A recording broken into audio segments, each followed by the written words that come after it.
Dünyanın diqqəti İranda. Etirazlar niyə alovlanır? Etirazlara əsas səbəb suqutluğu, sanksiyalar, milli valyutanın kəskin dəyərdən düşməsi, gündəlik tələbat mallarının qiymətinin artmasıdır. Aksiyalar Tehran, Məşəd, Rəşd, Təbriz və Ərdəbil də daxil olmaqla İranın 46 şəhərində keçirilir. 45 aksiya iştirakçısının öldürüldüyü, onlarla nümayişçinin yaralandığı, 2700-dən çox etirazçının saxlanıldığına dair məlumatlar var. Bu təxmini statistikadır. Çünki bəzən onların sayı hakimiyyət və zərərçəkənlərin yaxınları ehtiyat etdikləri üçün gizlədilir. ABŞ, İsrail və Avropa İttifaqı dinc etirazları İran cəmiyyətinin hüququ sayır. Onlar hakimiyyətdən aksiyaların qarşısının zorakılıq yolu ilə alınmasına qarşı çıxır, Tehrana bununla bağlı xəbərdarlıq ismarşı göndərirlər.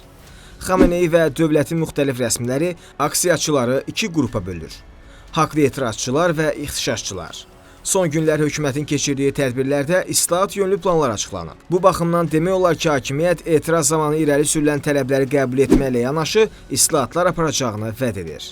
Etirazların nəticələrinə gəlincə, İran inqilab keşişləri İranda hakimi mütləqdir. O zəifləməzsə, sistemdə ciddi dəyişikliklər baş verməyəcək.